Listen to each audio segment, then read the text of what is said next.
Hi everyone.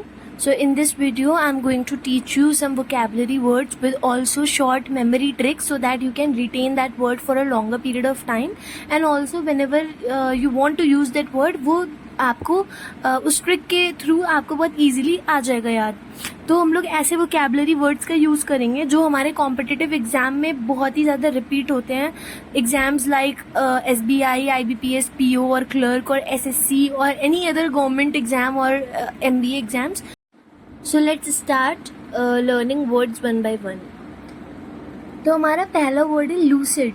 Lucid का literal meaning होता है कोई चीज़ अगर क्लियर है और उसको हम इजीली अंडरस्टैंड कर सकते हैं तो वो होता है लूसिड। इसको हम रिमेंबर करेंगे एसिड से। लूसिड और एसिड को मिक्स करो, एसिड टेस्ट। तो एसिड टेस्ट क्या टेस्ट होता है? जो दूध का दूध पानी का पानी करते हैं, यानी उसके थ्रू चीज़ें एकदम क्लियर हो जाती हैं। तो लूसिड से एसिड को याद कर लेंगे हम लोग तो याद आ जाएगा।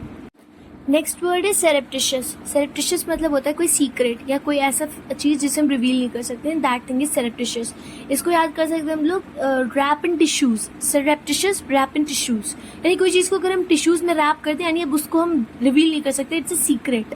फिर थर्ड है हमारा एफिमेरल। एफिमेरल होता है कोई चीज जो टेम्परेरी हो, फ्लीटिंग हो, मोमेंटरी हो, उसको एफिमेरल बोलते हैं। तो इसको मेमोरी ट्रिक है याद करने की। कोई का फ्यूनरल मतलब कोई इंसान है उसका फ्यूनरल हो रहा है यानी वो परमानेंट यहाँ पे नहीं रह सकता, वो इमोर्टल नहीं है, उसका फ्यूनरल हुआ यानी वो एफिमेरल है। Then the next term is jealous. Jealous ऐसे इंसान होगा जो बहुत पैशनेट है, एंथुजियास्टिक है, उसके अंदर बहुत एंथुजियाज्म है, वो कोई भी चीज करने के लिए बहुत ईगर है।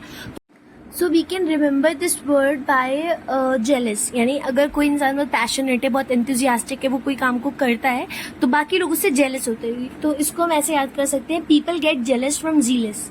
फिर फिफ्थ है हमारा मायरिएट। मायरिएट मतलब होता है जब कोई चीज़ बहुत ही ग्रेट नंबर पे हो, बहुत ज़्यादा मतलब कोपियस हो, बहुत ज़्यादा हो, उसको हम बोलते हैं मायरिएट। तो इसे हम रिमेंबर करेंगे मैरिड से। जब अनंत अंबानी मैरिड हुआ तो बहुत पैसा खर्च हुआ, काउंटलेस पैसा खर्च हुआ, तो उससे याद कर सकते हैं।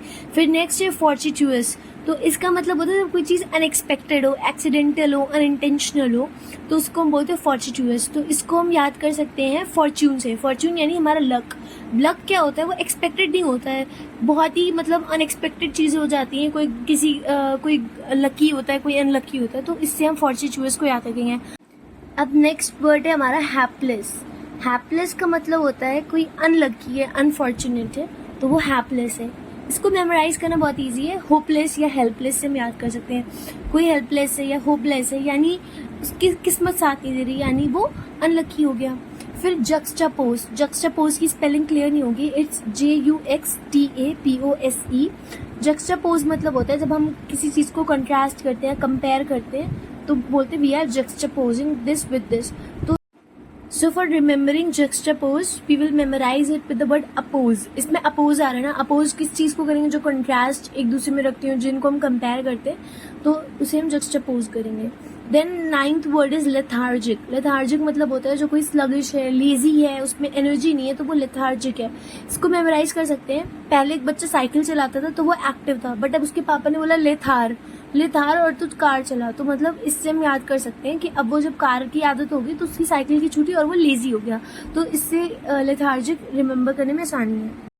And the last word is nefarious. इसका मतलब होता है इविल या सिंफुल, यानी कि जो बहुत गलत हो, बुरा हो, जो बहुत ही पाप करता हो, ऐसे लोग नेफेरियस होते हैं। इसको हम याद कर सकते हैं सिंपल नफरत से। जो इविल होता है, सिंफुल होता है यानी नेफेरियस होता है, उससे नफरत होती है। So this was my way of teaching you English, and I made this channel so that I can make you guys prepare for your competitive exam thoroughly. I'll upload videos on all the topics, and especially for English and current affairs I will teach you with memory tricks so that you can remember it till your exam date, and also it will be easy for you to retain that information for a longer period of time. So thank you so much for watching the video. Please don't forget to like, share and subscribe to my channel. Bye bye.